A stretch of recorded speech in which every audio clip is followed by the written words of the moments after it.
This is Captain Kimberly, our medical officer. And these are some of our men eating their evening meal as usual at the end of another routine day. Yes, everything seems to be going well. Just another day. But believe me, what followed turned out to be anything but routine. This meal is the beginning of our story. A story that developed during the night and continued for several days. During the early part of the night, we all went about our duties as usual.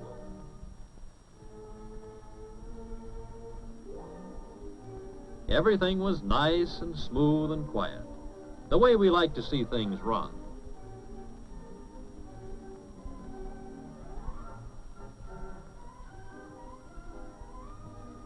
At midnight, about 40 of us in the duty section got a light meal.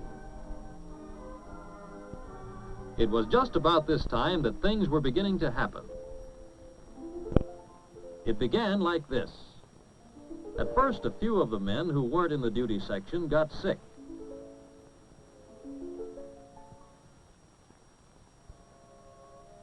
More followed suit. And just before dawn, most of the men who had the midnight meal joined their ranks. You never saw such a sick bunch of men in your life. And it got steadily worse. Vomiting, abdominal pains, and diarrhea. It was hard to tell which caused the most trouble. One thing is sure, the boys were well taken care of. Some of them at the base infirmary, and others at a private hospital in town.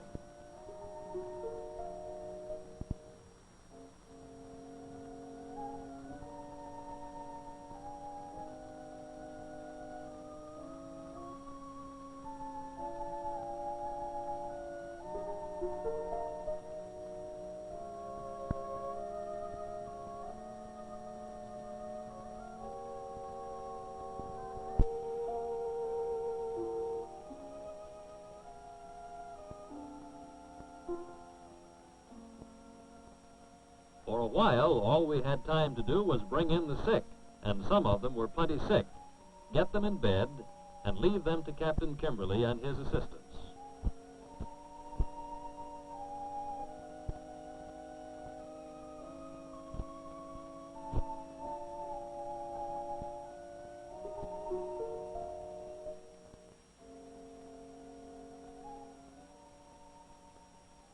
It was pretty rough going for a while. Vomiting, diarrhea, cramps, headache, sweating, prostration, fever, and dehydration. Yes, salmonella can make you plenty sick.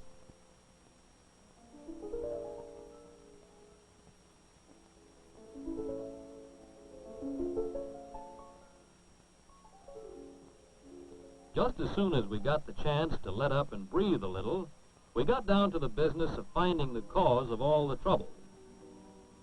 Naturally, we had suspected some kind of food poisoning, and so it was. Look here, this is what we found. These are salmonella organisms of the species Typhimurium, which were isolated from a patient's stool specimen. From the lapse of time between our patient's last meal and the outbreak of illness, it was pretty evident that the evening meals were responsible for the presence of the salmonella organisms in the stool specimen. In the meantime, our laboratory was working on samples of food eaten that night.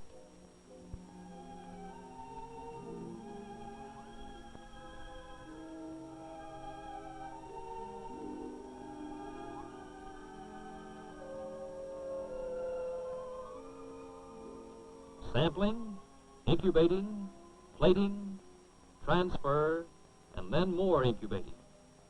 Laboratory examinations require time, and it may take several days to identify the organisms.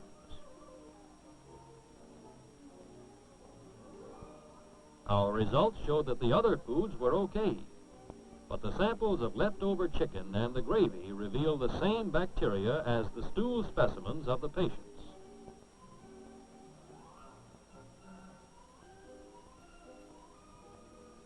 For these too were thoroughly contaminated with Salmonella Typhimurium. How and when did the chicken and the gravy become contaminated with the organisms?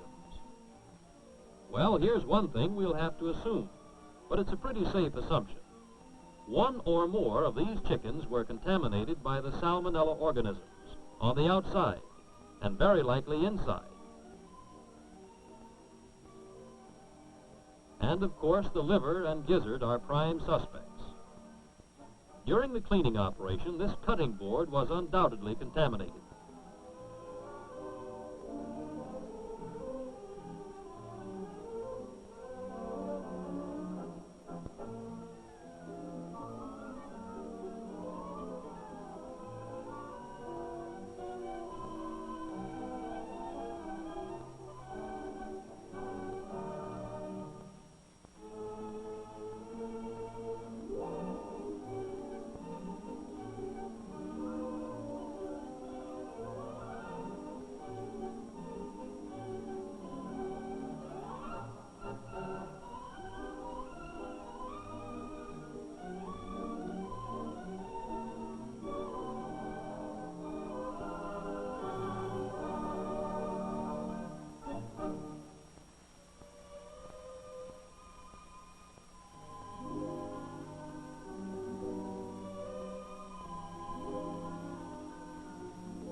After the chickens were put in the oven, the giblets were cooked separately on top of the stove. And the cutting board was cleaned. But what a cleaning it got. Maybe we should just say that the Salmonella organisms were more completely distributed over its surface and embedded in the cracks.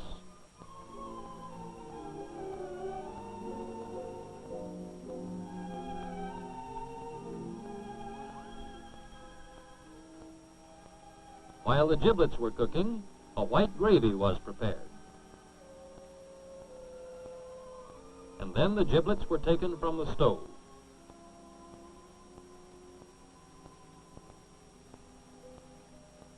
Thorough cooking had killed the Salmonella organisms, but this good, clean food was recontaminated on the cutting board as it was chopped.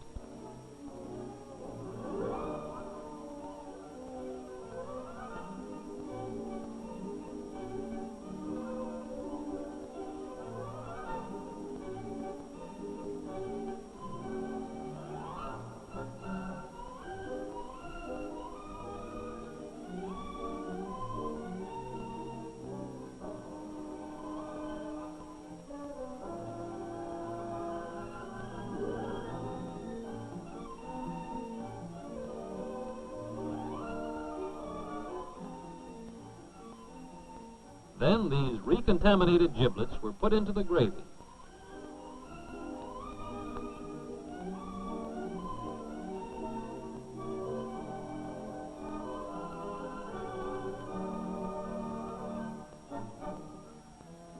This contaminated gravy was not reheated.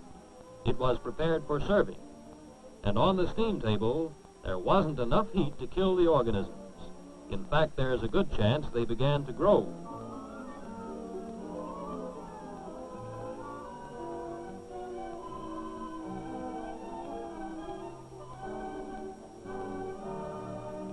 The story was much the same with the chicken.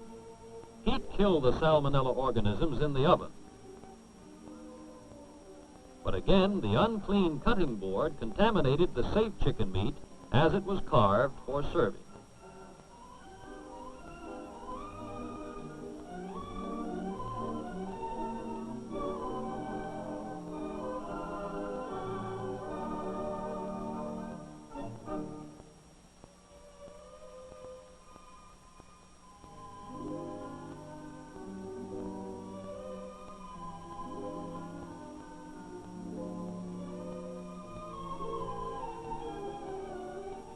There wasn't much delay in getting the chicken served.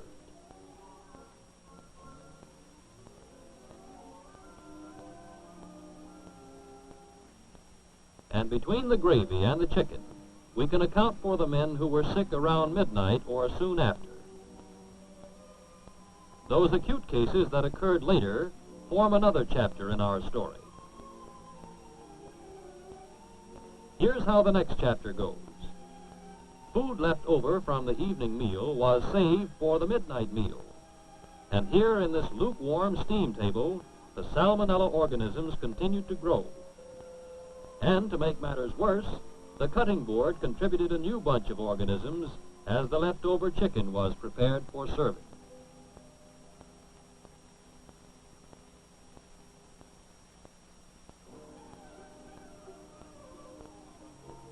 So that by the time the midnight meal was served, the chicken a la king was supporting large numbers of salmonella organisms, enough to make the men on the night watch so violently ill. What could have prevented this sickness and suffering? We couldn't know that the chickens were infected. Look here. This is a detergent. This is hot water. This is a brush. These are hands. Put them together. Use them and get a clean cutting board, with all the troublemakers washed off. A good scrubbing immediately after the raw chicken was prepared would have gotten rid of the salmonella organisms. Of course, this applies to our hands and anything else that might be contaminated by contact with the fowl. We made some other mistakes, too. The leftover chicken should have been put into the refrigerator as soon as possible. And the gravy. It was cooked before the contaminated giblets were added. Thorough cooking after they were added would have killed the salmonella organisms. The Air Base Mess Hall accommodated the men in 3 shifts of approximately 150 at a time. Out of some 450 regular personnel, 173 became infected with salmonellosis, of which 84 were seriously ill enough to be hospitalized.